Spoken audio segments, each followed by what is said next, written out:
All right, let's check this out. Taking apart a tankless water heater. Let's see what we got.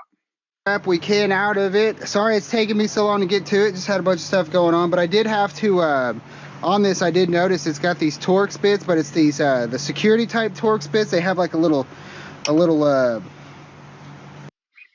There are a lot of screws here. Think about that. A lot of screws to take apart, so make sure you're looking at the copper content versus just, how much stuff you're spending time on. hardware store on the hardware and stuff for the bathroom doors, but it's like Super organized. Love the gloves. Love the different tools. Having that stuff out ahead of time. Really awesome. Basically Torx. See, that's magnetic there. Here's copper, and Here's what I like. I love the magnet. I love that he's using the grinder to be able to cut some of the screws instead of taking each of them off. This could help you make more money. See, that's magnetic there. This over here. Magnets are everyone's best friend. Use the magnet. It's not magnetic, but it's throwing a spark. Stainless steel does that. Aluminum won't throw a spark, so go ahead. Looks like there's some brass down here, but we'll go ahead and start just. What's awesome about this so far that I see, brass, copper, stainless, a lot of screws, but I love the method that Mike is taking here. On ferrous, and then a tub right here, we'll put the ferrous in, all the screws and such. Super smart. Immediately separating and organizing things saves lots of time. I'm just going to fast forward through a lot of these screws, but it just shows you how much time it takes. 28 minutes even while having the tools out. So having the right tools, super important. This out of here real quick. Food for thought. If this is the first time or you have something that you're taking apart for the first time, these videos that you can make for yourself or watching other people save lots of time, because what you can see he's learning here is there are a lot of screws and a lot of time, but I love the organization. Head. At this point, I would have started clipping and cutting all the wires off, because a lot of those are just little harnesses. You can yank those off real quick, and that'll help you make some money and free up that work area. Look how many screws.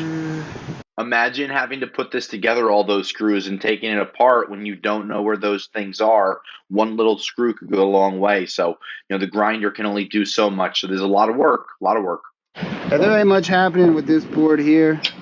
We'll just iron shred it. That's not the right thing to do, shredding circuit boards. Those should be recycled because there's precious metals on them. So that's something I do not agree with. I do like how he's clipping the wires, but those little wires, huge pain in the butt. I love what he's doing by getting rid of all of them. Super smart. That's where the grinder may have come in handy to be able to cut it and pop the thing out kind of clean. There we go. Cut that puppy right there. Looks like it threads in. I like how he works. Yeah, it looks like it's just threaded in. Nice piece of brass, couple pounds there. That's a good method. Next time you might want to put a little grinding cut in the steel, and then kind of opens it up this way you can pull that out piece that quicker. So there it is. Right there. Then our non-ferrous bucket. We can go ahead and start cutting this stuff off. Let's see what we got here. I love these tankless water heaters. Lots and lots of non-ferrous in them. Sure, there's always going to be steel and garbage, but if I can look at this, he probably has 15, 20 pounds of non-ferrous. So if this takes half an hour, that's well worth it. Keep in mind, we know scrappers that'll start doing a project like this and have 5 or 6 different buckets. So he has one bucket that has all of his non-ferrous, but if you can have a few of them and you're sorting as you go and then you dump them into bigger barrels, it just saves time later on. See right here, look what he has. All of the drill bits.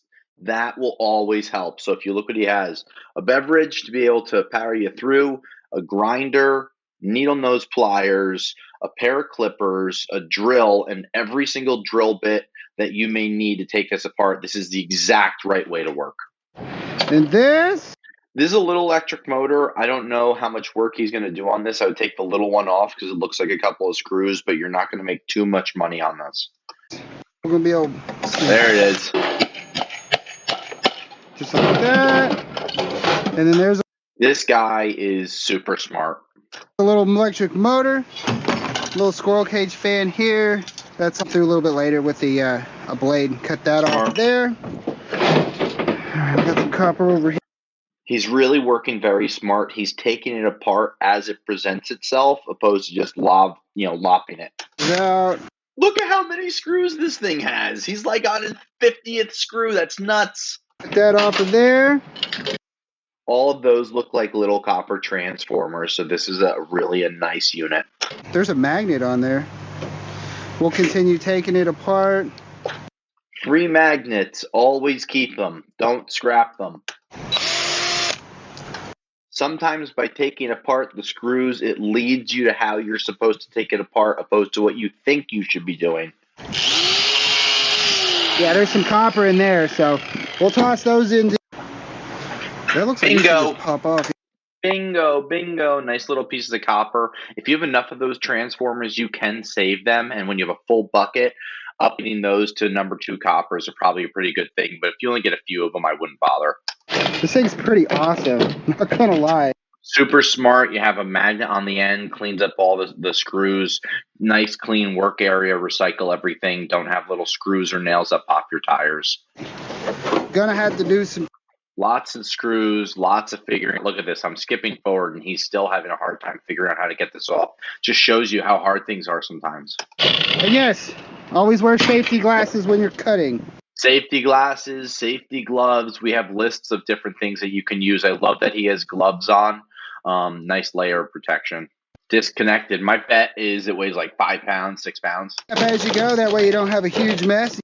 This guy, a clean workspace. This is an awesome tool to buy. So there's some little. Be careful when you have lips like that, because I've seen guys bend that screwdriver up and it goes right through their hand.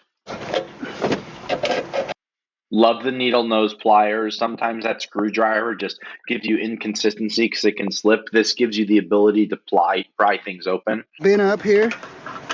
Right here, if he slips and that screwdriver goes forward, it could go through the glove and into his finger. So just watch for that. That. All that's copper right there. Jackpot. It's a pain in the butt, but I'll tell you right now, it's definitely. Huge pain in the butt. This might be something that you want to consider a crowbar, or even I've seen larger clamps so you can clamp it down so it's not moving around as much. Again, when things slip, they could go through your hand. Right here, solid copper. Through and Nice. through. That's probably 5-10 pounds. There it was, 5-10 pounds, $3 a pound, 15-30 bucks, something like that. I mean, 30 minutes of work, plus you got that other non-ferrous, and you probably picked this up for free. This is a great thing. Good. It's got some cast aluminum. Oh no, I mean, I think that it was definitely worth it. Definitely worth it. Great video. Lots of positive things here. Can't wait to see more of his stuff.